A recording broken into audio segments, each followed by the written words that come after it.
Great. And so we'll talk about breaking bad news because this is something that sometimes comes up in interviews. They might ask you about this or how you might break bad news or give you some scenarios in your medical school interviews. And I'm going to talk to you a little bit about my research at the end and research in general and maybe a bit of inspiration as to what the future of oncology looks like. So, why do you want to be a doctor? You might be thinking you can make lots of money as a doctor, drive fast cars, get upgraded on flights, or even just be able to buy business class flights. But maybe you think, oh, you get upgraded. Never happens, I'm afraid. Or be very popular at dinner parties and outside of medicine, people think you're amazing and it's a great way to impress people. So these are all some kind of common motivations, but unfortunately, the opposite tends to be true, where you have limited money, you're not paid very well at the start, lots of commuting, lots of travel around the country, lots of geographical uncertainty as to where you're going to live, sometimes far away from family and friends, working long hours, and often in dirty, difficult conditions. Not all NHS hospitals are this bad, but it's not necessarily the most glamorous workplace of all time. So these are kind of the realities of being a doctor. But what I would say is that every job has its downsides, and nothing is perfect. And these are the downsides of the work, but the upsides are very big. There's a huge amount of variety, an amazing amount of interest in whatever you choose to do. And I don't do any kind of procedural based work, but if you're interested in surgery and doing procedures, there's lots of opportunity there, lots of exciting stuff, pre-hospital medicine or emergency medicine. You can travel the world, you can go work in war zones, you can go work on expeditions. The amount of variety from just the clinical practice is absolutely amazing. And there's lots of opportunity to do other things. So this is more what I do, be a teacher, an educator, a researcher, and to have lots of different careers all at the same time. So not only as a clinical doctor, but also as lots of different options to have parallel careers, which I think is probably one of the main things. And that gives you a huge amount of variety and keeps things really interesting throughout your working life. And I think the thing that I would say is it's a little bit of a cliche, but your ability to make a difference is amazing. And I think as a clinical doctor, you can make a difference every single day at a small level for the individual patient in front of you. You can really make huge differences, and that is actually very, very gratifying and very satisfying. And I think there's really not very many jobs where on a day-to-day basis you get immediate impact of your work. Lots of jobs, and I have done other roles in different places, can be satisfying. You think you can making a big difference on a more macro scale, on a more kind of changing policy. If you work in government, you can change policy. If you're working in the city, you might influence how business are operating, all this kind of thing.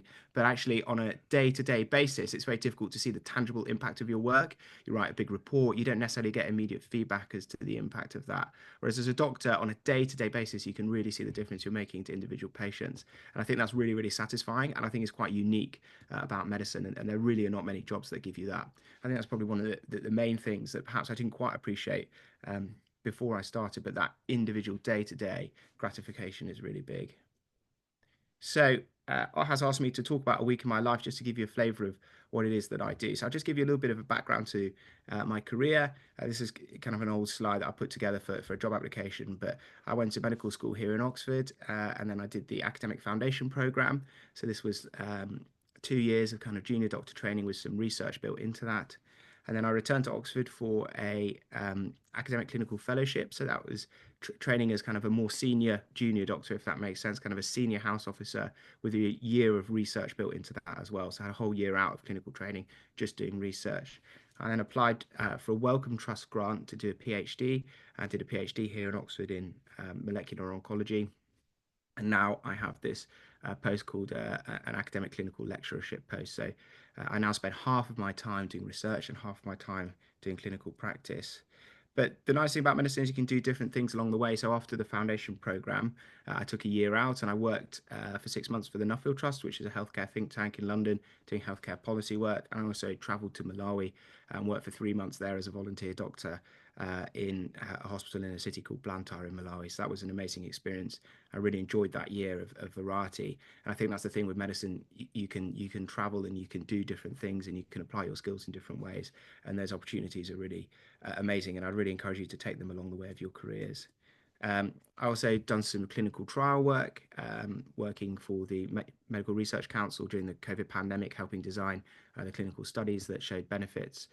For example, for dexamethasone, there was a big clinical trial called Recovery, which showed that dexamethasone steroids helped outcomes in the severe COVID cases, and part of my work was helping kind of design those trials and select candidates to test in those studies.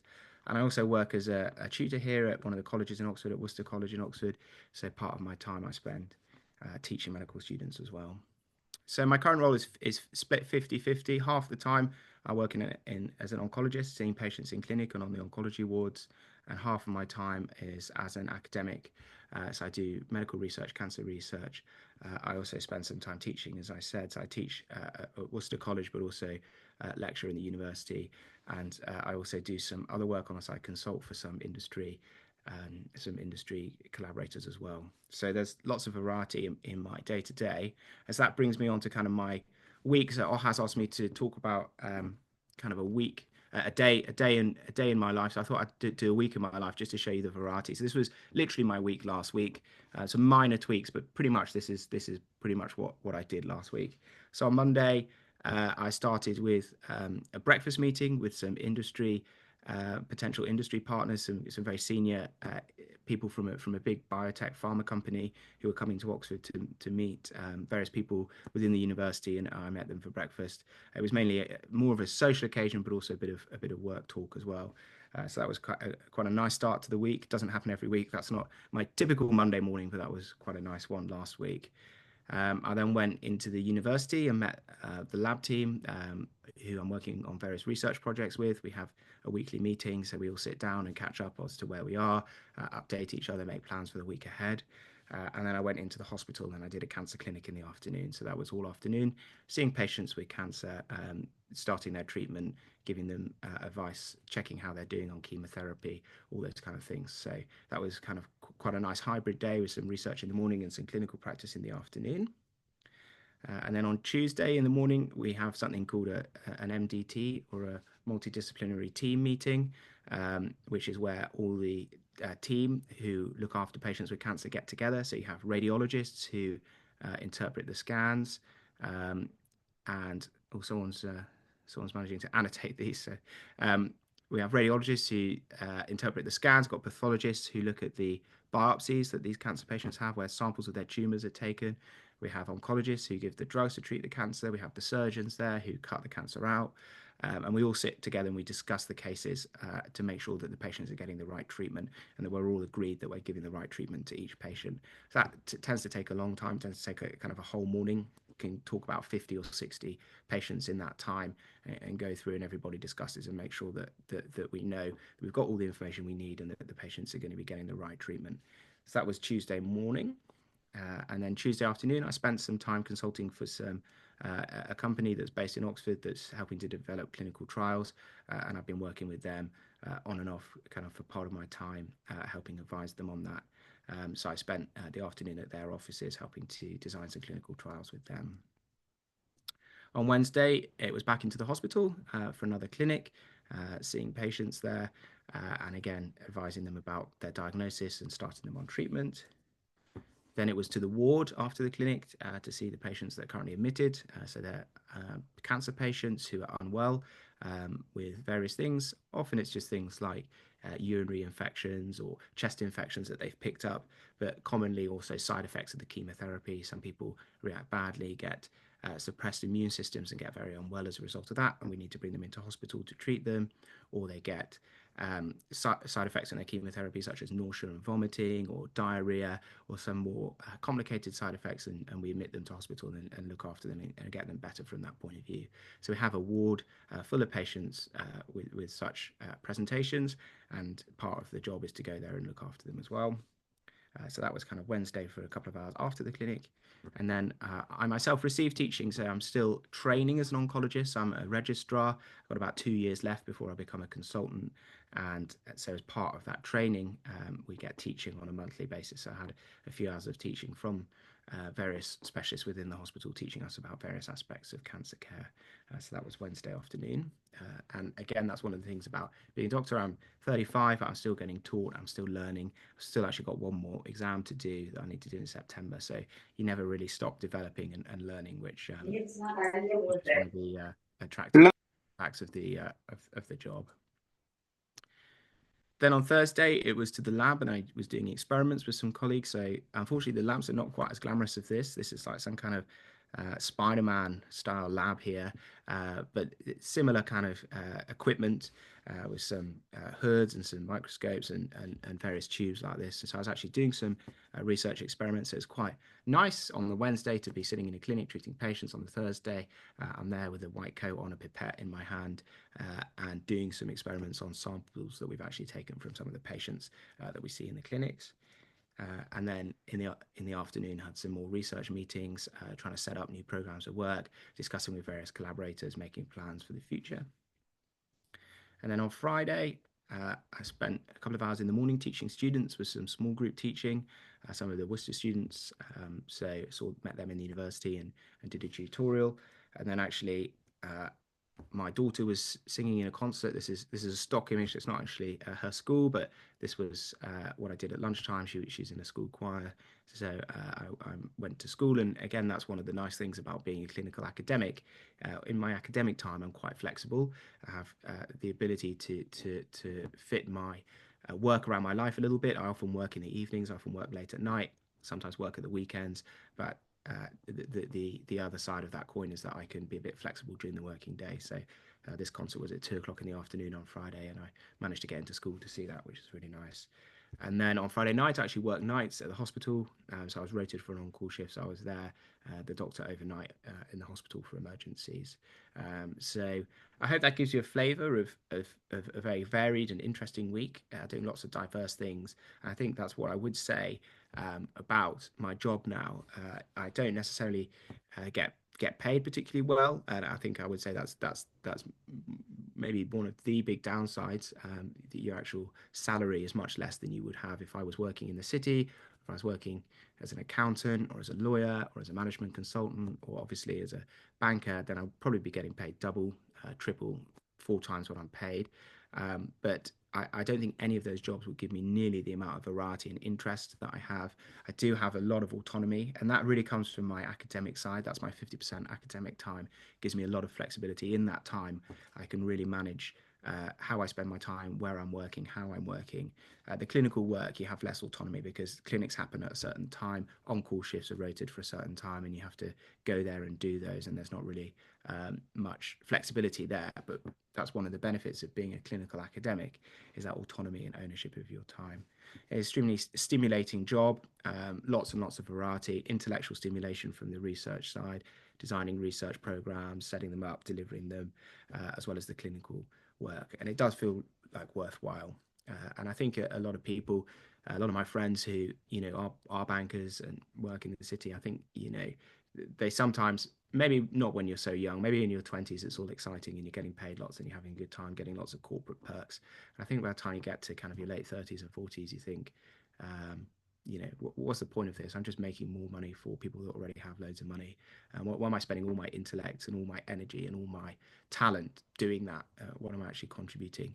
Whereas I think certainly as a doctor and someone that does cancer research, that side of things never troubles me. It does feel very worthwhile and it's very satisfying. So I think all of these things put together, when I think about the variety that I have and the autonomy and the interest, it really is a fantastic working life. So I would really be positive about what a career in medicine can give you. I really feel very lucky to have this job and to be able to do all these different things week by week. So that's a little bit about why you might want to be a doctor. We talked about some of the downsides, but a lot of the upsides and a bit of a flavour for what life as a clinical doctor can be. I'm just now going to talk for the next kind of 10-15 minutes just about these two things, which may be of interest for you, may be useful for interview preparation, things that you can talk about in an interview if they come up. And just of general interest as well. So how we break bad news to patients, that's something that I do quite a lot in my clinical work, and some of my research, how we might cure cancer, how we are curing cancer now, and how we might cure even more cancer in the future. So if you're going to break bad news to somebody, this can be quite daunting if you've never done it before, and I do this kind of every day. We rarely diagnose people with cancer as oncologists. People often have their cancer diagnosis by the time they come to see us. So if you have, let's say, a breast cancer, you might feel a lump in your breast, and then you would go normally to see a breast surgeon, who would organise some tests, an examination, do some scans, and take a sample of the lump, and then they would normally see you and give you the news that you have breast cancer, and then they might refer you to me to talk about treatment for that. So often by the time patients arrive in our clinic, then they already have their cancer diagnosis. But we look after those patients then long term, and as time goes by, unfortunately, cancers continue to progress despite best treatments. In most cases, their cancer will progress. So we do have a lot of bad news to break when people have progression of their cancer, recurrence of their cancer, and also uh, even though people often know their diagnosis, they don't necessarily know how long they have left to live, and all these things. And some people with advanced cancer will come to the clinic. They might know, say, that they've got esophageal cancer, but they don't know how bad it is. They don't necessarily know that it's spread, and they don't know that that means that they have about 1 year left to live. So that delivering all of that news can be quite hard to do. So it's really important to get it right.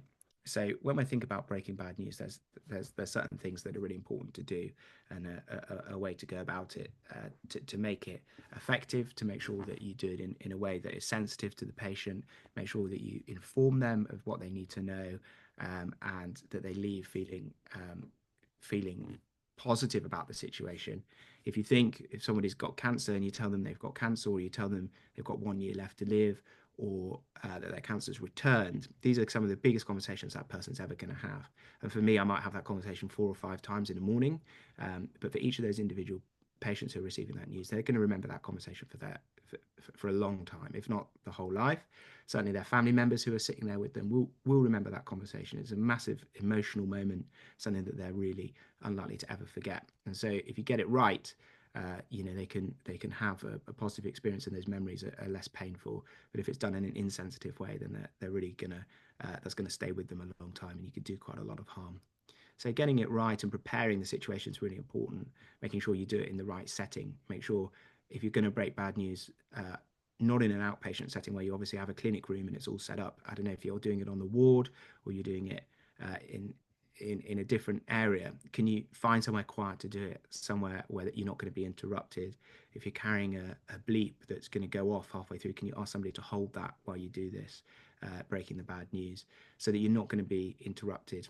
And it's usually good practice to have someone else there. So we have specialist nurses in oncology that look after patients with cancer, and it's good practice to have someone like that there who can also help support the patient potentially after the consultation finishes as well, and be another person to add information as well. So getting it right, and part of the preparation also means being well informed yourself. So if you're going to give somebody bad news, if you're going to tell them they've got cancer, they're going to have questions. They're going to want to know, where's it spread to? Has it spread? What does this mean?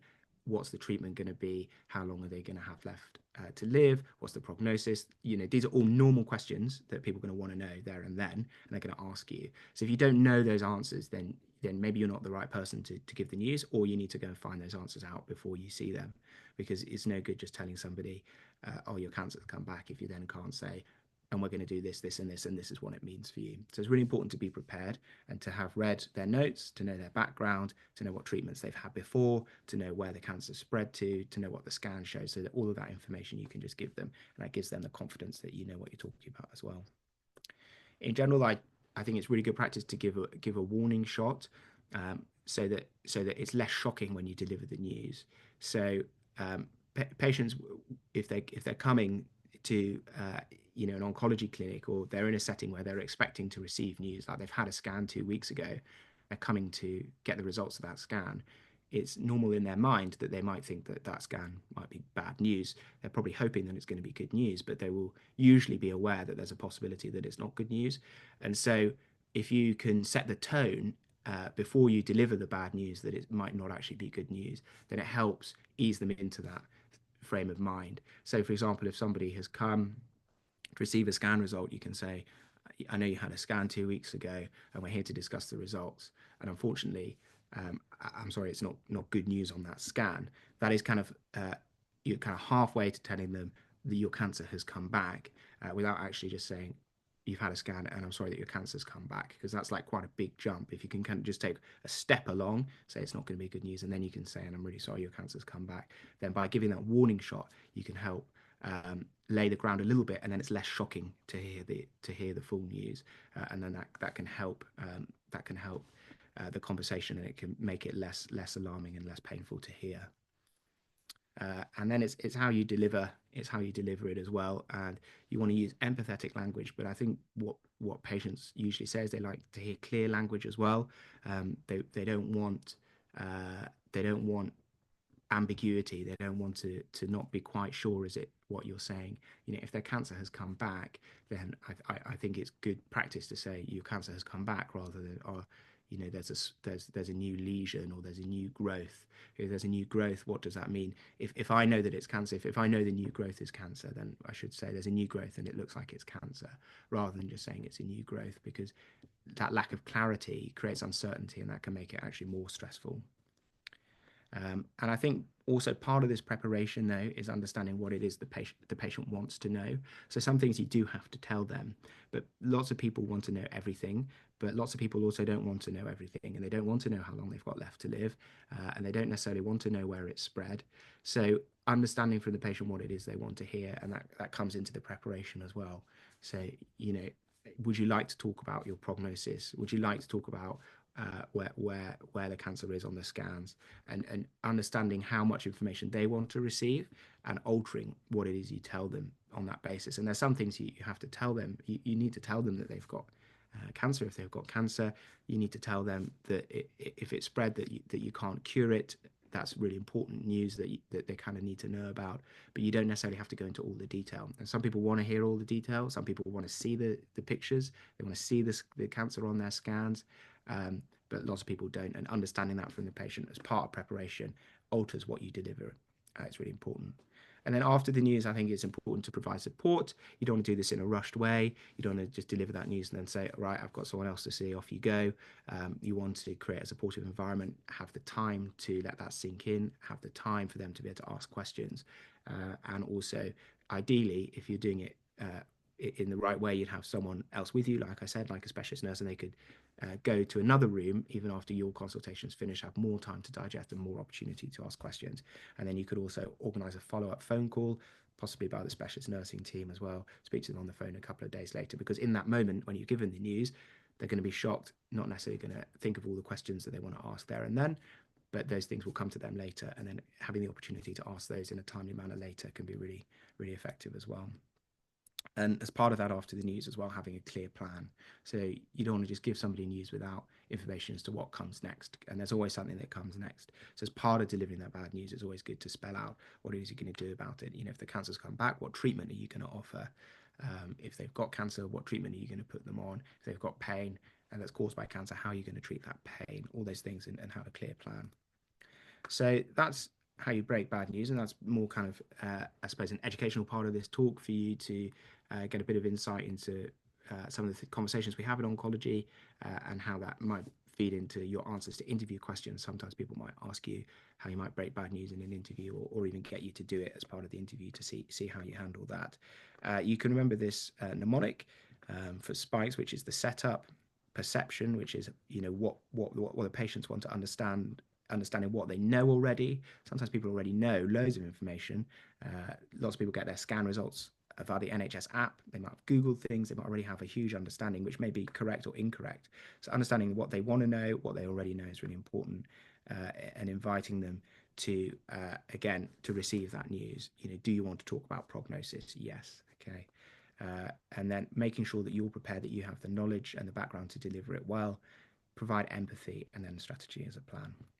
So that's a way to remember it. But these are kind of the key tenets of breaking bad news.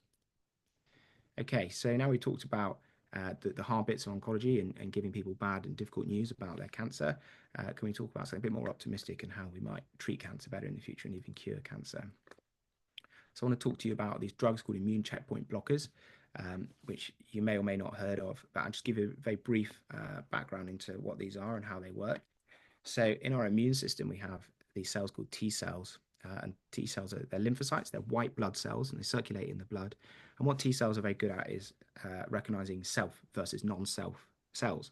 So if your T cells find a cell in your body which they do not recognize as coming from your own body, they will try and destroy it, because usually they're recognizing cells as non-self because those cells have been infected by a virus, and so the outside of their surface is covered in viral proteins, or they've got alterations in their DNA.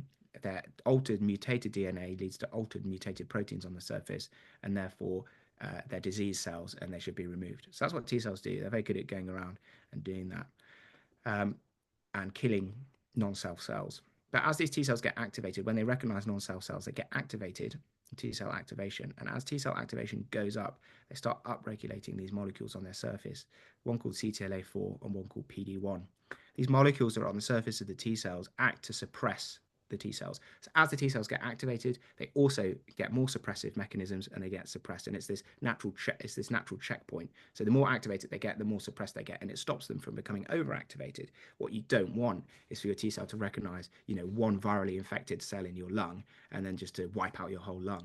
Get really excited. Oh, there's a non-self cell in the lung, right? Let's just destroy it all, which is what would basically happen if you didn't have these checkpoints there. They get activated and continue to get activated. So these are natural immune suppressive proteins that are expressed on the surface of T cells that act as natural brakes to the T cells. What immune checkpoint blockers are? They're monoclonal antibodies that bind these natural immune suppressors. So there's a monoclonal antibody to CTLA4 and a monoclonal antibody to PD1, which are these immune suppressive proteins. And these monoclonal antibodies are the drugs. And what we do is we give these drugs. The idea is they block these natural suppressors, so they prevent T cell suppression and they allow T cells to become hyperactivated. They take the brakes off the immune system basically and allow them to find and kill cancerous cells in the body, cancerous non-self cells that they can find. And these drugs have been incredibly successful. I'm just going to talk you through this graph and how to interpret a graph like this and what this means, because this graph, I hope, is an inspiration to you. This is basically what inspired me to do oncology, and the impact that these drugs have had. And basically, we can now cure cancer in some people with these drugs. Absolutely amazing place to be, and they've only been around for 10 years. And I think the future of oncology is looking incredibly exciting as a result of these immune treatments working. So this type of graph where you have kind of this decay curve here is called a Kaplan-Meier curve. So that's the name for this type of graph. And the way that a Kaplan-Meier curve works is you have usually on the y-axis a percentage survival. Okay, so it's percentage of patients alive. Okay, is what the y-axis means. And this is a clinical trial. So these graphs are always used in clinical trials to show survival over time. So it's a Kaplan-Meier survival curve. What you have is you start at 100%. Obviously, at the start of the trial, everyone's alive. You don't enroll people on the trial unless they're alive. So the trial starts and everyone's alive. And then this is time on the x-axis. So as time goes by, unfortunately, people die as time goes by. And so as time goes by, people die and the percentage survival goes down. So time goes by, people die, percentage survival goes down. And what you're looking for is the difference in these lines shows that people are basically dying at a higher rate in this gray line versus on the orange line. And these lines represent different treatments. So this is a treatment called ipilimumab, which is just a blocker to CTLA4. So it's just this CTLA4 blocker. This green one, is called nivolumab, and this is just spoiler alert, just a blocker to PD1. Okay, and then this is a combination of the two drugs, nivolumab and ipilimumab, so blocker to both the immune checkpoints, two immune checkpoint blocker. So what you're looking at is a comparison of survival between patients taking two drugs versus one of each of the drugs. So what we can see is that people taking ipilimumab, this grey line, they're dying at a much faster rate than people taking the combination treatment, and that's what you're looking for. And you're looking for a difference between these two lines, and you can do a statistical test on this called a log rank test. It's a statistical test you use to show that these two lines are statistically significantly different from each other. So what we can see, what does this graph show us? This graph shows us, this is months, so 120 months is 10 years. So this is a 10-year follow-up data, and it just came out at the end of last year, November last year, in the New England Journal of Medicine. 10 years, patients treated with immune checkpoint blockers combination treatment. This is the percentage of patients alive from a melanoma-specific survival. So this is percentage of patients that have not died from melanoma, okay? And we can see at 10 years, patients given the combination treatment, 52% of them had not died because of melanoma. So this is cure. You get to 10 years and you haven't died because of your melanoma, you're being cured of your melanoma. And so half of people have been cured of their melanoma by these drugs. And this is melanoma that had spread around the body. Patients enrolled on this trial did not just have one mole on their skin that was cut away. These patients had melanoma that had spread outside of the skin, that had spread to distant sites. Before these drugs were available in 2012, if you had melanoma that had spread around your body, on average, you would live for 6 months. And 90% of people probably had passed away by 1 year, and virtually everybody had passed away by 18 months. But basically, half of people would pass away within 6 months. So you've gone from half of people being having died within 6 months, and now you have more than half of people not dying from the melanoma at 10 years. An absolutely unbelievable transformative change in the way that we treat melanoma, but also lots and lots of different cancers these drugs work for. Melanoma is where they're most successful, but they work in lots of other different cancers, and we can now cure more than half of them. An absolutely amazing clinical result. So that's what immune checkpoint blockers do. And we can say that, yes, half of these people with metastatic melanoma have been cured. And here's just some pictures just to kind of put that into context. So this is I think actually an MRI scan. This is a huge lump of melanoma in somebody's muscle of their shoulder here, a massive lump of melanoma. And you can see that after they've been treated with the drugs, the melanoma is all gone. So that's not surgery, that's not radiotherapy, that's just drugs, and all the melanoma is gone. And what's amazing is it's gone, and it stays gone. It doesn't come back after the treatment ends. So this is, as I showed, 10 years people are living. Here, a huge lump of melanoma in somebody's lungs. This is a CT scan. This is the aortic arch, the big vessel in the chest here. This is the right lung. This is the left lung here. And we can see that in this left lung, got a huge lump of melanoma there, and it's gone on treatment. So amazing drugs doing amazing things. So that's immune checkpoint blockers. And then just finally, I'll just quickly talk about cancer vaccines, because this is really futuristic and lots going on in this space at the moment, and something that you might want to talk about at your interviews and be inspired about. So lots and lots and lots of press about cancer vaccines, and you can just have a look at some of these articles, get a bit of background on it. So cancer vaccines are trying to train the immune system. Now, if I just go back, and we say these T cells recognize tumor cells, okay? So these T cells recognize tumor cells because they look like non-self, okay? But not all T cells can recognize the tumor cells, and some people don't have any T cells that can recognize the tumor cells. So what vaccines do is try to train the T cells to spot these self from non-self cells. So you're giving proteins with a vaccine that are found in the tumor in order to help the T cells learn what the tumors look like, and therefore to kill them more effectively. So these cancer vaccines, like I say, aim to train the immune system to recognize cancer-associated proteins. But these vaccines, they're not, I think when most people think of vaccines, they think about like a flu jab, or they think about, a tetanus jab or a meningitis jab that you get when you're a child for infectious diseases. And most people think of a needle in a muscle. But these cancer vaccines aren't necessarily used as a needle in a muscle. Some of them are, some of them are given through the vein, some of them are whole cells, and they use a variety of different ways to train the immune system. They deliver these cancer-associated proteins in different mechanisms with mRNA, all of our whole proteins. Sometimes they're carried in with a virus, sometimes they're not. So there's lots of different mechanisms. So it's kind of a whole term, and it doesn't necessarily just mean a needle in a muscle like you might think about for an infectious diseases vaccine. And then cancer vaccines are used in different contexts. So there are some that are used in the preventative setting, some that try to prevent cancer from forming in the first place. Now, this is really challenging to do, but there is a lot of work, including some work that I'm involved in doing this. But lots of them also try to prevent cancer from returning. So if you have a cancer that's cut out at surgery, you can then get a vaccine to try and train the immune system as to what that cancer looks like. So if the cancer starts to grow again in your body, your immune system can nip it in the bud and take it out and prevent a recurrence.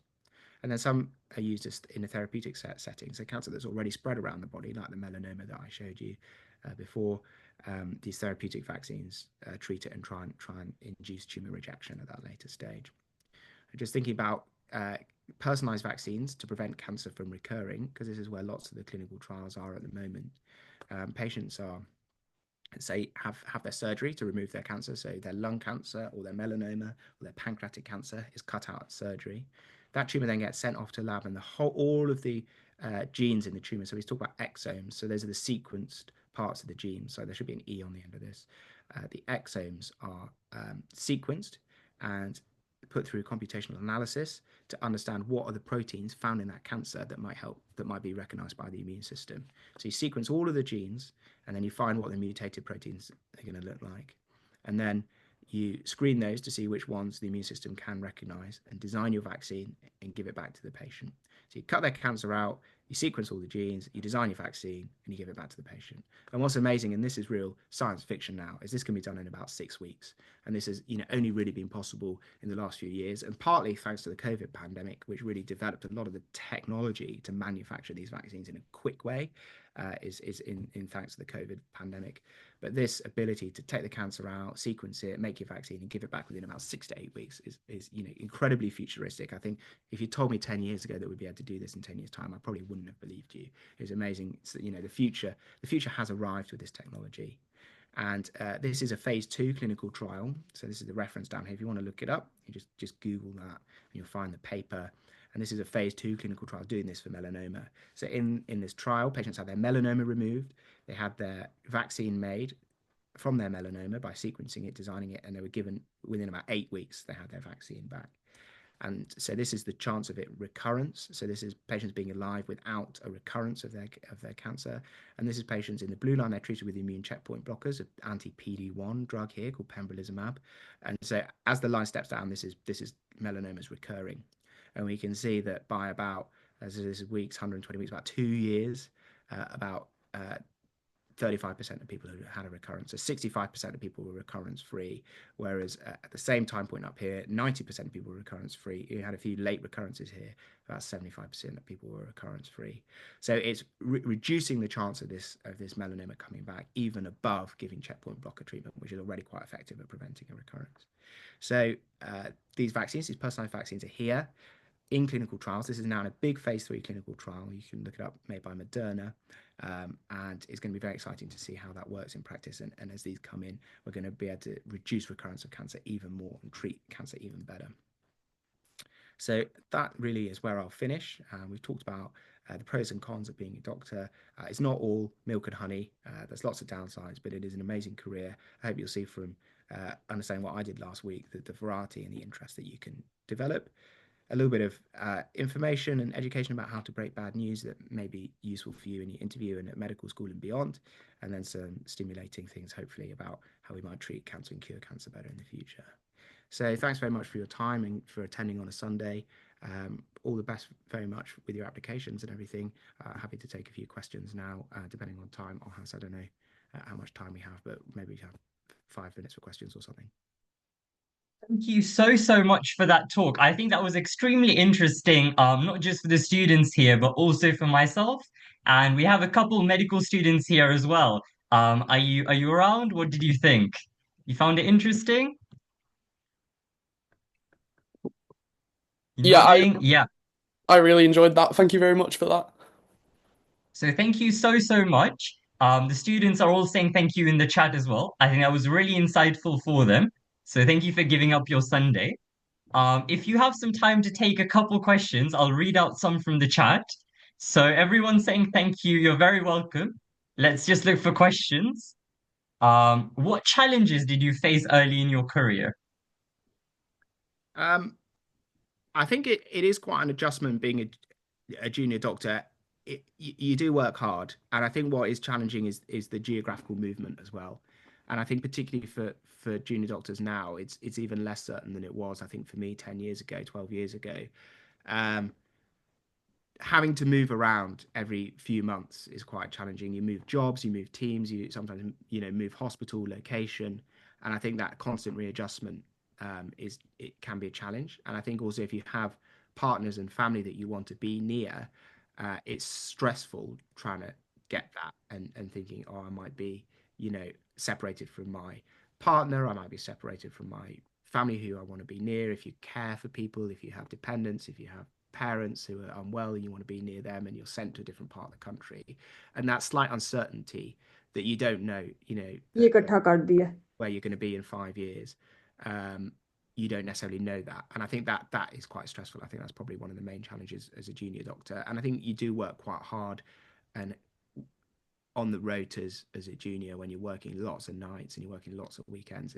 That's also quite hard, but it does get better. And I think that those years, it's kind of the first 4 years that it's like that, and then as you get more senior, it definitely does get better from that point of view. I'll just ask a quick follow-up to that, and then we've got a scientific one. So the follow-up to that is when you found things hard in the earlier years, how did you maintain your work-life balance? That's from Diksha. What do you think?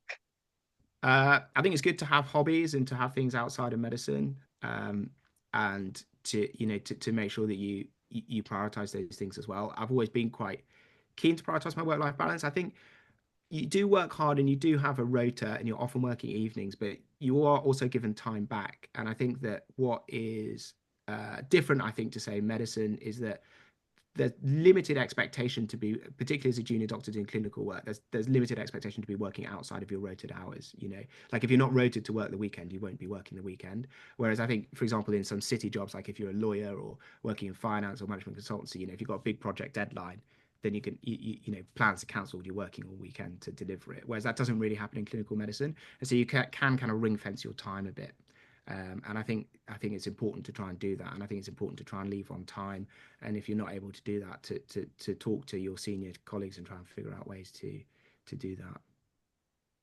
It's really interesting. Thank you. I've got another one that's about, so we mentioned that the suppressive mechanisms of Temporary T unmute. cells are important to prevent damage to healthy cells of the body. But when we use checkpoint inhibitors, we're obviously overriding that defense. Yeah. He's asking what stops the T cells from causing damage to healthy cells of the body as well. Nothing, and they do, and it's a massive problem. So in patients treated with that combination treatment of ipilimumab, nivolumab, their chance of getting a side effect so bad that they need to come into hospital to get treatment is about 60%. So you're more likely than not to get a really nasty side effect, and all those side effects are autoimmune. So we tell patients, their immune system will attack any part of their body. So they can get a rash, they can get colitis where their bowel gets inflamed, their joints get inflamed, they get an arthritis. Anything we've seen, brains get inflamed, nerves, eyes, lungs, liver, everything. So it's a real problem, and it's really likely in the combination treatment. It's much less likely in the single agent anti-PD-1. It's about 10%, and that is partly where CTLA-4 is, that checkpoint. CTLA-4 is much more of a kind of global central mechanism of immune suppression, whereas PD-1 is much more tissue kind of end organ based. But it's a huge problem, and we need to try and understand how to get that balance right, because it costs a lot of money and it causes a lot of morbidity. So I was just asked, are they permanent? And yes, that's a big issue, that they can be permanent. People can get permanent arthritis, just like if someone has rheumatoid arthritis, you're basically giving them rheumatoid arthritis. Endocrine organs can get taken out, and that happens really commonly. So thyroid stops working, pituitary stops working, people need to go on lifelong hormone replacement. And it's not, it's tolerable if someone's got cancer that's spread around the body and they're going to die of their cancer, and you want to try and cure them and give them a longer life. But it's harder in that preventing recurrence setting, where in theory they've had surgery, so they've been cured of their disease. And so the risk benefit is a lot more nuanced, and the risk of giving someone a really bad toxicity that is lifelong is quite concerning. And sometimes people can die of these side effects. I've had patients who I've been looking after, and they've died of their side effects, and that's pretty tough when giving someone a drug, and then they die as a direct result of that drug. And so they are serious drugs, and you've got to get it right, and it's not always easy to get that balance. Really insightful. We have, how do you keep up to date on new research, balancing all the different hats you have, clinical, academic, lab, and so on? Badly. It's hard. It's really important to read, and I'm not so good at that. There's always loads of seminars you can go to. There's lots of tools, and actually AI is quite a good tool now for being able to just rapidly digest a research paper. Even ChatGPT on its own, but there's some actual kind of scientific ones that you can get a research paper and kind of put it into the AI, and it summarizes it for you, and you can just read like 1,000 words rather than like a 10-page document. So that I'm trying to do that a little bit more, but it is tricky. But also things like LinkedIn, and I'm not actually on X, but Blue Sky. Sometimes people post links to papers and that kind of thing. So if you follow the right people, you can kind of stay up to date with breaking stuff because they'll post it on those platforms as well. Not that I'd recommend X. I'll pick the ones that have the most likes. So we've got, could you go over curing cancer in 5 main points? Well, that might be a bit tricky. Just whatever the main points you would say are. I think what I'd say is that immune checkpoint blockers have basically demonstrated to everybody that some cancers can be cured, even when they spread around the body, if we can manipulate the immune system right. And so in melanoma, which is the best example, which is what I gave, that works in half of people. So we're still not getting it right in half of people. Half of people are still dying from their melanoma in 10 years. And in other cancers where immune checkpoint blockers are used, that number is much more. So in like lung, you only really get a long-term response in about 20% of people. In upper GI cancer, it's maybe 5% of people, right? So they really don't work very well everywhere, but they can work. And we've seen that they can work. And so I think we need to work on understanding those mechanisms. What does a successful immune response look like? What does an unsuccessful immune response look like? How can we modulate that process? How can we manipulate that further? Do we need to add in cancer vaccines? Do we need to add in other things in order to drive those response rates up? But I think what immune checkpoint blockers have shown us is that we can do it, that we can cure metastatic cancer, but we still got a long way to go. So we need to take, maybe taking globally, the 5% of people that are cured with these drugs across all cancers, we need to turn that into 95%. Really interesting. So a specialty with a lot of change expected over the next 10, 20, and so many years. Hopefully that's inspired both us and them for oncology. Yeah. A lot of them are asking about AI in different questions. Yeah. So I guess what do you think the implications of AI will be, and how long do you think it might take? I think AI will be really helpful in loads of ways. I do think it is perhaps over-promising and under-delivering at the moment. But lots of things. So with the vaccines, like I said, you take someone's cancer and you sequence it, and then you call what mutated proteins might be there. And I think using AI in that context to examine those mutations, to examine the DNA sequencing and to call proteins, I think will improve that process and help us identify better targets. I think just in terms of clinical care delivery, I spend a lot of time writing letters. After I see a patient in a clinic, I will summarize my whole consultation in a letter. And I think AI will be able to do that a lot better. And those tools are starting to come in now, where AI will listen to the whole consultation and then write a letter for me, summarizing everything. And then I can just go and check that letter and do it. So I think in the kind of day-to-day administration as a doctor, I think it will be helpful. And I think in the research in lots of specific contexts, it will be helpful as well. But like with everything, it needs to be supervised. We need to make sure it's right. It does make mistakes, and it's not everything that it's promising, certainly now. So I think, that careful deployment and getting the use cases right as well to get the early wins will be really important. Thank you so much. And we have one, I think, very popular one, 9 likes. How do you deal with situations where cancer treatment has gone wrong? So that could be, I'm guessing, side effects, but maybe even just when it doesn't work. How would you deal with that? Yeah, I think it's tricky. I think you need to be open with patients. It's really important to be honest. With all these treatments, we take informed written consent, so we don't give anybody drug treatment for their cancer without really going through all the side effects really carefully, explaining those carefully, and getting a consent form completed where the patient, signs to say that they've been through that process and they've done it. So as part of that, you're making sure the patient understands the risks and you're kind of legally kind of covering the fact that you've talked about those things. So that's an important part. And I think that we do have a responsibility though to look after the patients, obviously, particularly though if we give them drugs and that people have got really bad side effects. So that's why we have the oncology ward. We have an emergency phone line. People can call up any time if they've got side effects from their treatment. We bring them into hospital and have a really kind of thorough service all around that. So all of those things help that, but it is difficult, and it is difficult when people, unfortunately some people do die of side effects, and that's really difficult for everybody. To think that you've caused that is emotionally can be quite tough. Thank you so much. I'm just wondering, how long would you like to continue for? Because I understand you have to go to a lunch as well. I wouldn't want to keep you too long. Probably need to drop off. Should we do one more and then I'll drop off? Drop off. Let's do one more. I see the very nearest one is 17 likes. So what inspired you to go into healthcare industry, and why did you want to specialize in oncology? Okay, so I always love science, and I think the application of science in medicine is really obvious and immediate, and that was quite an inspiration. I think that the variety and interest that I get from my day to day, as you saw from my kind of week, is really great, and I think I could see that opportunity in medicine, and I think oncology has that. There's so much research, and there's so many clinical trials, and there's so much opportunity to improve things. That's really there's lots of opportunity to move the dial there. And immune treatments, I think, as I was going through medical school, so I graduated from medical school in 2013, and you saw that 10-year data came out in 2024. So that trial kind of started as I was finishing medical school, and these treatments were on the horizon. These trials were starting. It was looking really promising, and I love immunology, and that application of immunology to oncology was just starting to explode at that time. So that also really inspired me to go into oncology.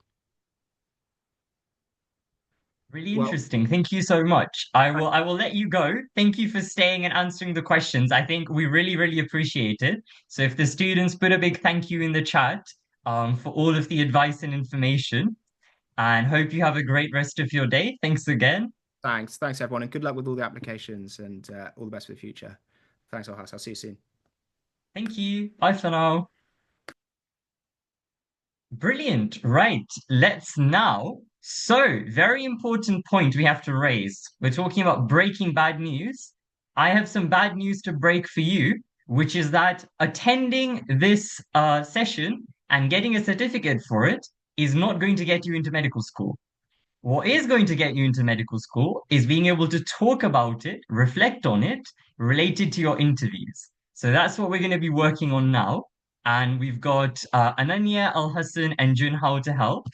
So if I just quickly tell you what the timetable is going to look like, as I hadn't done that before, and I think some of you are very confused. Unfortunately, we had to switch the times around a little bit. And we started off with the work experience, and then we're going to do personal statements, as opposed to what we'd initially planned, which was SJT first. And that was just to fit in the best time for Dr. Watson. So we're going to be having a little talk now for the next hour or so about reflection and personal statements. And if I introduce you to the people we've got here today, or if you guys introduce yourselves. Al Hassan, if you'd like to go first.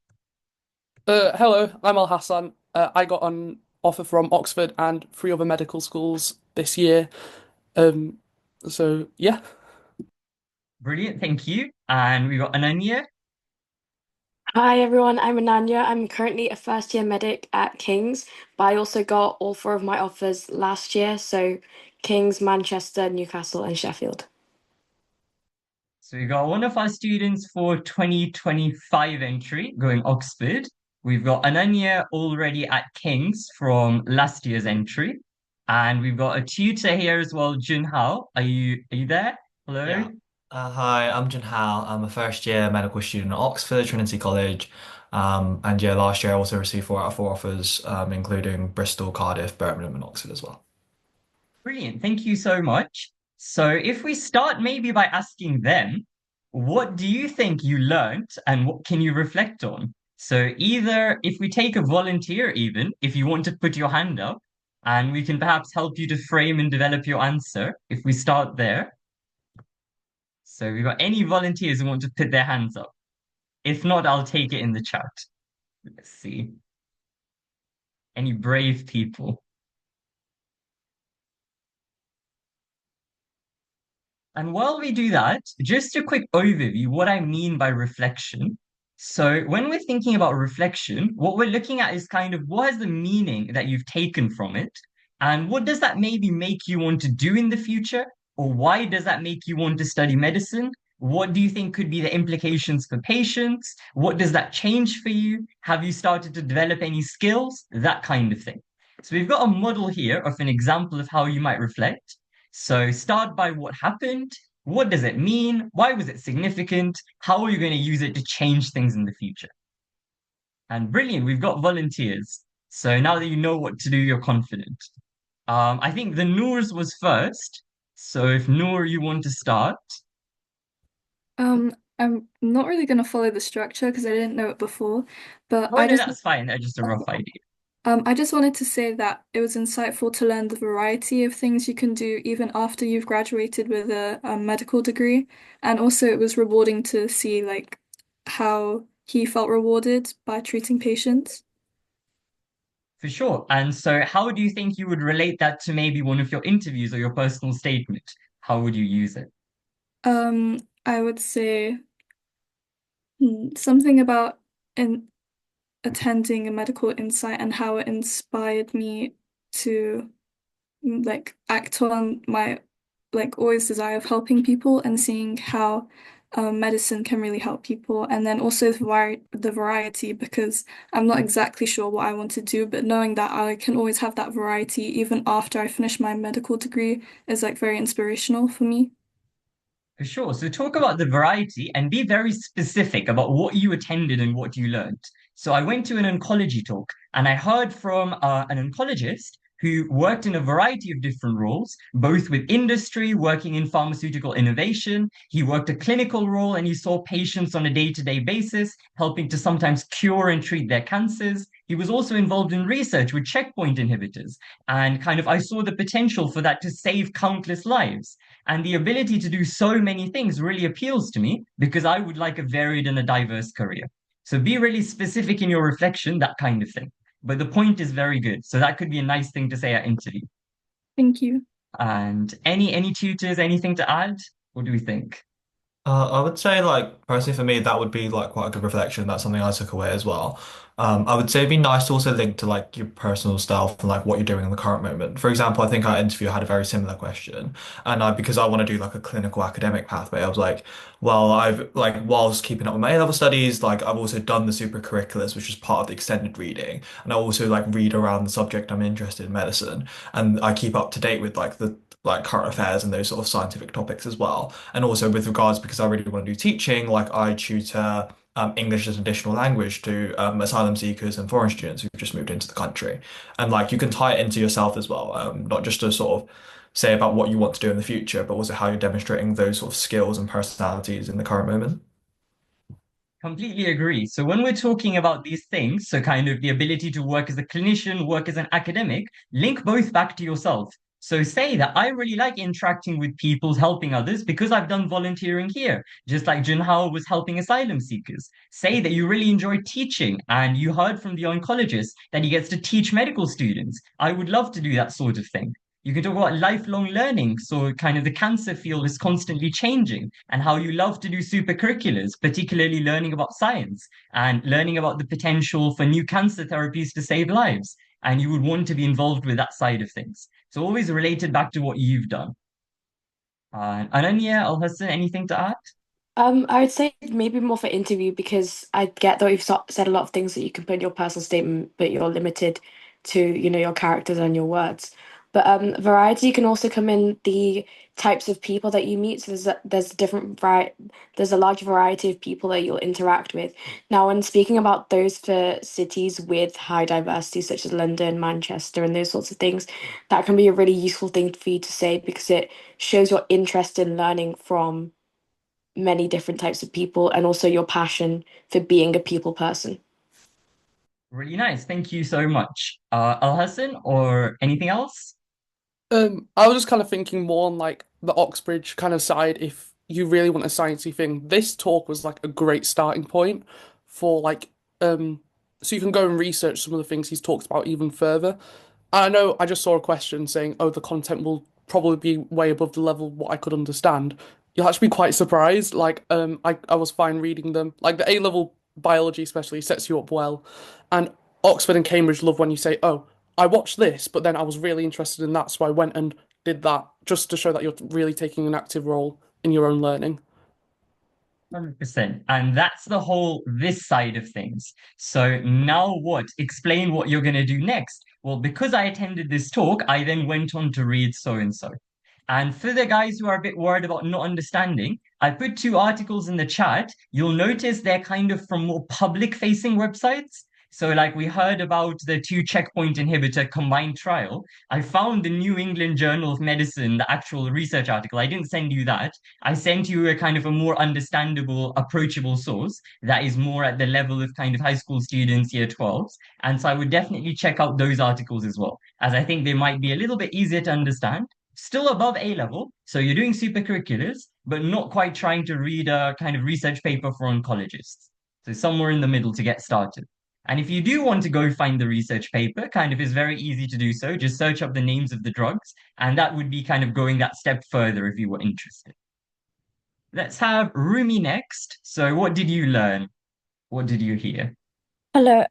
The main takeaway was when he started talking about how to break bad news and being prepared in advance, but also knowing your limits to what patients want to know and don't want to know. So being informed, but also letting them open up to you about what else they want to know. Really, really interesting. So, kind of when you're breaking bad news, we talk about that spike structure that he mentioned, and that's something that you could refer to as well. And in that spike structure, we have I for invitation. So we first ask them, is now a good time to break the news? Would you like me to tell you so and so? So it's finding out what they would like, what are their ideas, concerns, and expectations, what they would like to have. Really good. One other thing that I made some notes about that. So the first thing was kind of what he said about kind of oncologists not always being the ones who break bad news. I thought that was really interesting. Not necessarily what say someone at school would anticipate. So the idea that the bad news is not necessarily that you have cancer, it might be that your cancer has got worse or that it's resurged, that it's spread, metastasized. And he mentioned the word prognosis, which refers to kind of how long the patient is likely to live for. What is their outcome likely to be? I also thought one really interesting thing he mentioned is how, as a doctor, you might have the same kind of conversation about kind of you have your cancer's got worse with 4 or 5 people. And so for you, it might seem like something very routine. But he said that for the patients, they remember that conversation their whole life. And if you get it right and you make that experience less painful for them, that is kind of changing their life forever. That is so meaningful for both the patient and also family members, anyone else. And I guess that's a really important thing to take note of. Why is communication such a big deal? Why is it so important to see each patient as an individual? Because even when you're doing the stuff that's a bit less fun, that's maybe a bit more stressful, you're still able to change someone's life in such a good way. And if you're able to do that right, perhaps it can be really rewarding for you because you can make that experience so much better just by giving them time, finding the right setting, putting the bleep away, like he mentioned, bringing a nurse over to come help have that conversation. So that's definitely a really big side of things that you can refer to. How you know that medicine's not easy. There's the happy sides where you're doing, for example, these new cancer trials, but there's the less good sides, which is where kind of the treatment goes wrong. And both of them appeal to you because even in the bits that are kind of more unpleasant, you know how rewarding it is to make the difference. So I definitely add that. Ananya, Junhao, Al Hassan, anything else along those lines?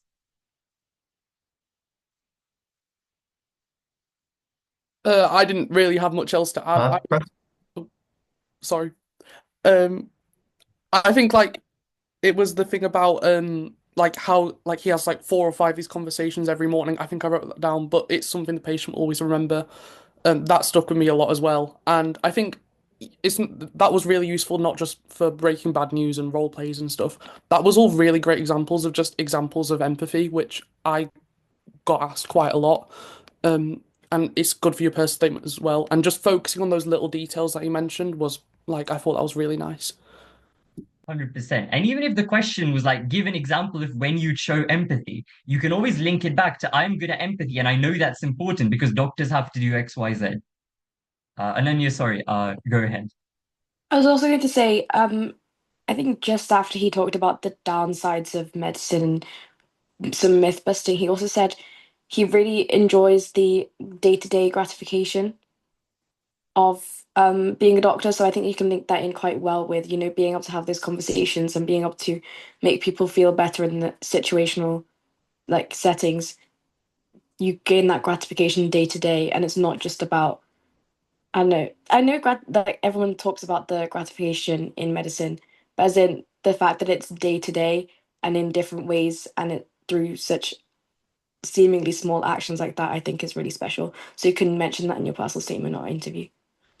That's so true. And if you imagine like an interviewer trying to trip you up, you say, I want to do medicine because we can make such a huge difference. And I heard that in an oncology talk and so and so. And the interviewer goes, well, other people can make a bigger difference. What if you go and change policy? What if you go and become a researcher? But you can say, for me personally, medicine appeals to me because it's the immediacy of making the difference. You're changing things for the person who's right there in front of you. You're inspired by kind of the ability to see the results of your actions right away. And you can really link that to anything, oncology, surgery, any sort of medical specialty. Anything else to add, or should we pick the next person, next volunteer? I would say on the lines of what you just said, actually, like if they're asking a question like that, you can also be like, if you are interested in it, well, like I can make those day-to-day sort of improvements for the patients and get that gratification. But also, like if you do want to make the most improvement for the general population, you can be involved in public health. And a lot of doctors who are practicing as clinicians are involved in like public health, and that's something they can also like venture into. For sure. And I think that's definitely a really good side to know for your interviews, kind of the importance of public health, the importance of like primary prevention, so stopping problems before they happen in the first place. And you can relate that to anything really. Like if you say, well, how would you change the NHS? If you were given £1 million, what would you do differently? Well, I would invest it in public health because I know that's going to have the biggest impact over the long term, is going to save the most lives because it's a lot cheaper to treat problems at an early stage and prevent them as opposed to kind of letting them get worse.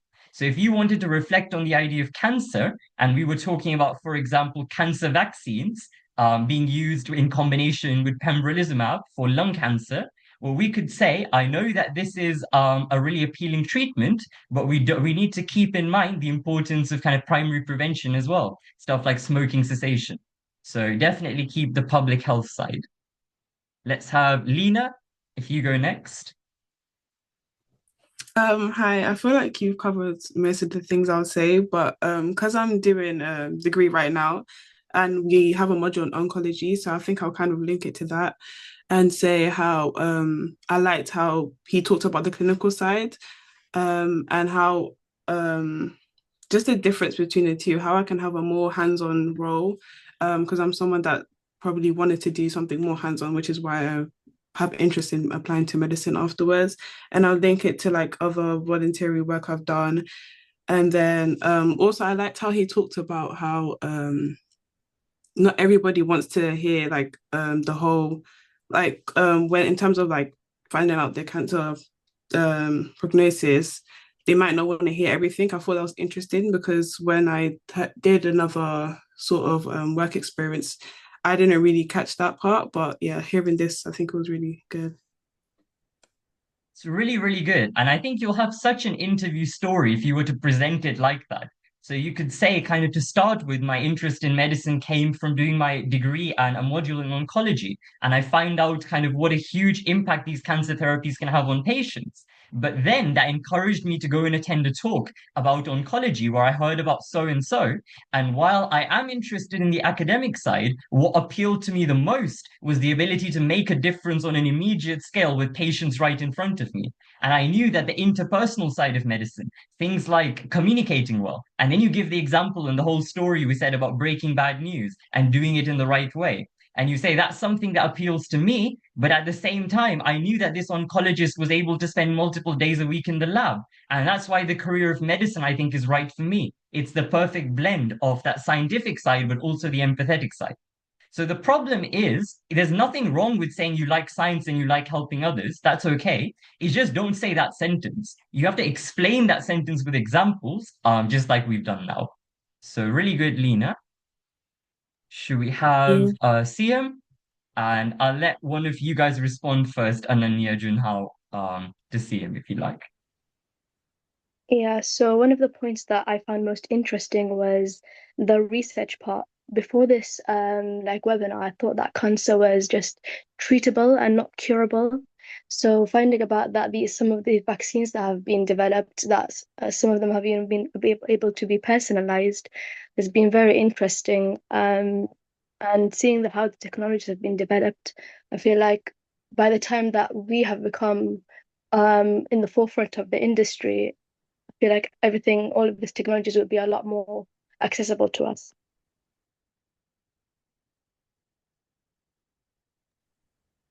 Yeah, that's Anything all you I have guys to would like say. to add?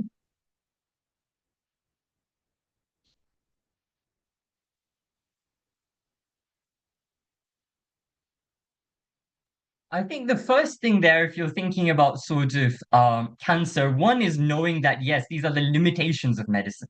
So if a question asks you, what do you think are some of the downsides of a career in medicine? Well, Dr. Watson mentioned so many of them. And so the career is not glamorous, there's a long training pathway, you might have to move around different parts of the country. But a really big one is kind of we are not able to treat every patient, and not every treatment is necessarily effective. So we looked at kind of even with this new wonder cancer vaccine or with these checkpoint inhibitors, yes, the mortality went from 90% to 50% or whatever. That's still half the people dying.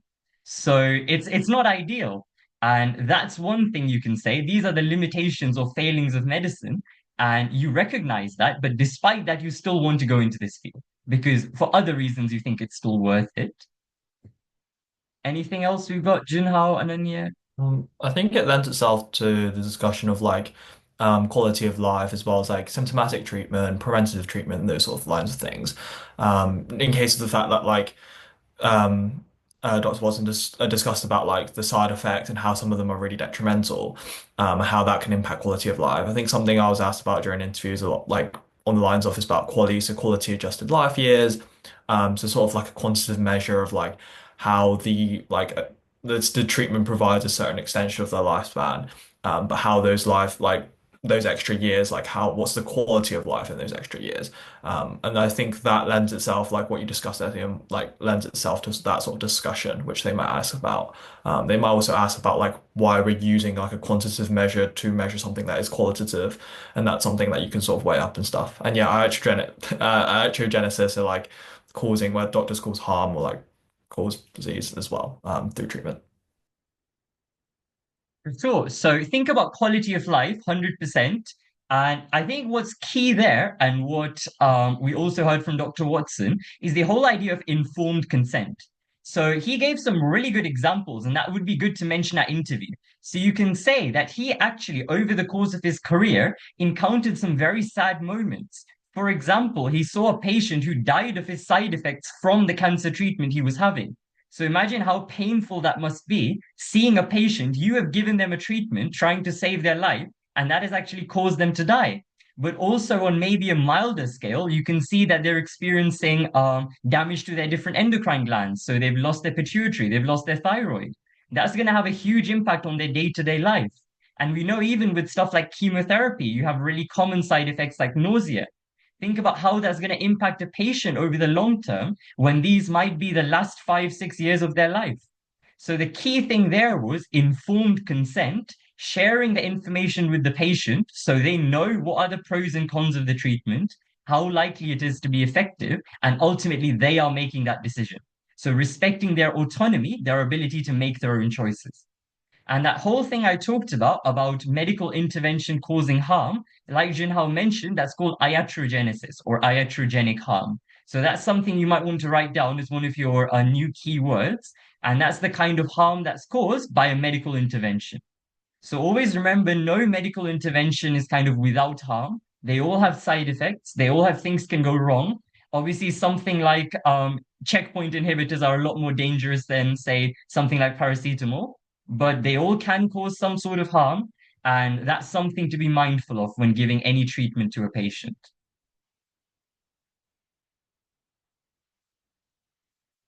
Let's take one last one, and I think I'll let Ananya and Al Hassan go because they were meant to be here till 12. It's a bit later. So Melina, let's have you as the last person. Yeah, so I wanted to talk about how he like talks about how AI interacts with medicine because I know that's a big topic at the moment as well. So he said that in the day-to-day life, especially with like documentation and stuff, that's something that is really important, arguably maybe even more important than the consultations. So he said that that can really help with time because it takes a lot of time to do the documentation, so AI can do that instead. Completely agree. So would any of you guys like to comment on that first, and then I'll go for it? So for me, AI wasn't a massive interest of mine when I was reading up on it, but I can definitely see how it can be very useful. I read a very great thing as well about how AI can be used to predict things like heart attacks. I think it was research done at Oxford. Um, so yeah, it can have some big implications, but like you said, it's very much in its early like infancy, and it needs a lot of time to develop. But it is definitely a big talking point for interviews. So it's good to go over, I think. Oh, oh, okay. Uh, I think AI was something I read up quite a bit on for my interviews and when applying, and now at university, especially being in London, I've been exposed to a lot of like AI in medicine. I completely agree with you on how it's it's more efficient for documentation, things like that. I think though, if you were to say it in your personal statement or use it in your interview, be very specific because I feel that the common perception right now is that anyone can throw in AI into a sentence and make it sound cool, but what are you actually interested in and what is the quantifiable impact? For example, if there's been a digital system that's been set up with AI, how many hospitals has that been implemented in? What is the workload reduction been, or what are the specific reasons why that AI has been helping? For example, you talked about making documentation more efficient. So how is that? So the direct benefit of that to doctors is that it reduces the time that they're spending doing administrative work, which gives them more time for clinical work, which then helps us to start reducing the waiting times and waiting lists because of doctors being able to treat more patients. However, the downside is that we still need to spend hours, paid hours for those doctors to train the AI so that there aren't those, errors that can cause major issues. And also things like data security and things like that as things that need to still be secure before we can fully implement it. And of course, the setup costs. Obviously, don't talk about all of that in your personal statement, but it's things to think about when you're speaking about AI, just because everyone's trying to use it nowadays, and you won't really be making the statement you think you're making if you be really general about it. Definitely. Not just for AI, but for any interview question, you have to give as specific as possible and like as balanced a perspective as possible. So exactly like Ananya did there, talking about what is the sort of potential pro of AI in terms of being able to improve care delivery, speed it up. But it's not just about kind of making it faster and getting out the waiting list. It's also about quality of life. So doctors, they don't want to spend their time making notes, transcribing appointments. If they're able to spend more time actually speaking with patients, treating patients, making a difference, that's going to make the work-life balance a lot better. That's going to improve their quality of experience. And we know that a huge problem in the NHS right now, like recruitment and retention, burnout. So you can relate it to all those things as well. But make sure you give that balanced viewpoint. So, is there the potential for mistakes? If the AI is transcribing notes and it gets things wrong, what if a patient gets an email telling them that they have cancer when actually they're all clear? What could be the impact of that in the long term? They could be traumatized for decades. So definitely make sure you give a balanced perspective. But I think when you're answering an AI question, definitely make sure you address the two sides of it. So, like we heard in this talk, AI can help us find better targets in cancer. So, it can be used on the whole exome sequencing data. So, that's the data about kind of looking at the DNA, the protein coding region of the DNA, and using that to try and find what are the tumor antigens that we can make vaccines against. So that is a potential use of AI that is very high tech, that could potentially save patients' lives. But remember, there's equally this kind of more low-tech side of things, like transcribing notes, and it's not that one is more or less important than the other. So if you're answering AI in medicine, talk about this kind of cool stuff. Talk about stuff like using MRI scans, spotting cancer, spotting Alzheimer's in the brain really early, but also talk about that more basic stuff. Because for clinicians, being able to improve their quality of life, that is a really big thing if they get to spend more time with patients. Should we leave that there then? Let's let Nanya Al Hassan, if you'd like to go on the break, go on your break now. Thank you so much for the information and for all the help for these students on their answers. Hope that was helpful. Yeah, that was great. Thank you very much, Ojas. I'll see you Thank later. you for having us. Thank you for coming. Students don't leave, that's just these two leaving. You guys have got more.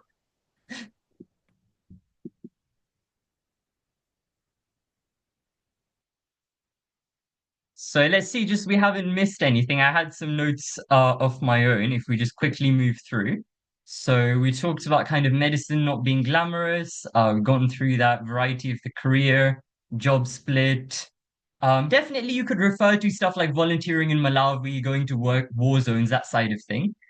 We've got this idea in medicine of a portfolio career. So doctors don't necessarily just do the clinical and the academic side, they can also follow their own passions. And if you discuss that side of things and you heard about how an oncologist told me about his portfolio career and how he was able to work overseas and make a difference in an underserved community, that could be something you say you would like to do as well. I've got an interesting question. How would you discuss with a patient? Maybe I'll let Junhao share his views on it. How would you discuss with a patient if they said they just had enough of the chemotherapy, they want to stop, and you know that that's going to make their cancer spread? What would you say to them? I think the th first thing to consider, which is brought up by the doctor as well, is what is their personality. So as an oncologist, you'll be dealing with chronic disease and treatment. So you have spent quite a lot of time with that patient. And some patients like things to be said like as it is and like don't want their words minced, but some patients prefer delivered in a bit more like sensitive, caring sort of way.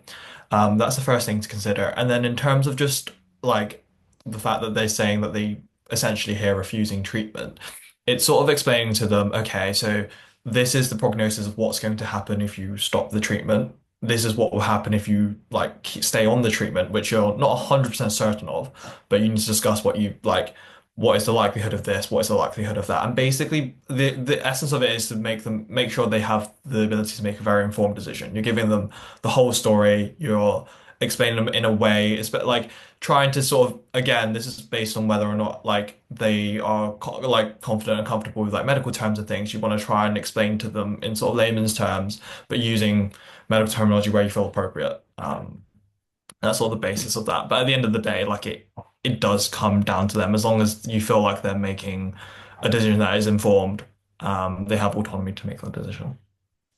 For sure. So that could be a potential interview question, and that's all the stuff we'd need. So autonomy, giving them the right to make their own decisions. When we mention informed consent, the informed part is just as important as the consent part.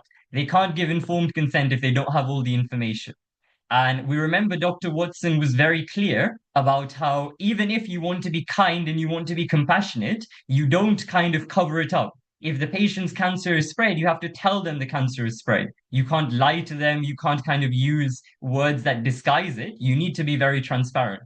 Because if patients find out that you've misled them, that's just going to be even more painful when they ultimately find out in a year or two. So that's great. We've got all of these ideas, 4 out of 5 patients, preparation, setting. Oh, yes, multidisciplinary team. So that is a very good thing to reflect on, both if a question is going to ask you, give an example of teamwork, like when you've worked well in a team, link it back to medicine at the end, talk about the importance of a multidisciplinary team.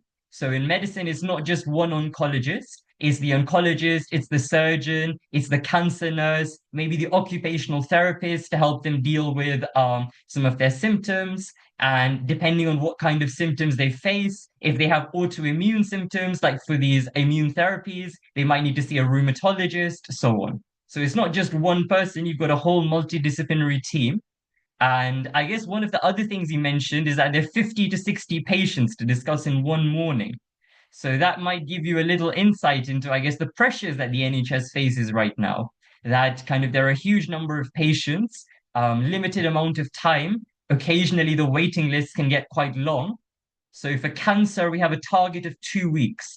From GP referral to being seen, there should be a 2 week target in oncology referrals. And we usually meet that, but it can be tricky. So definitely refer to that idea of potentially waiting, pressures on the NHS. Talks about breaking bad news. Definitely all of the scientific side of things, it's worth doing more research into. There's so much you can say about that on your personal statement. Talking about what is the prospects with these checkpoint inhibitors, how they work. You could say that you did a project on it, you did an essay on it, you presented to your medical society. There's so many ways that you can build a narrative. Talk for a minute about, I did this oncology experience, this is what I learned, this is what I did next. Make it compound activities. Like, how did you follow up on your interests?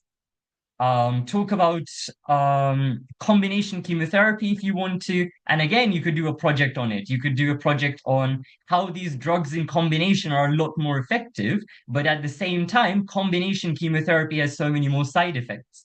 And is that worth it? You can do a whole ethical presentation on it. What are the ethics of using drugs with more severe side effects if they also stop the cancer from going away?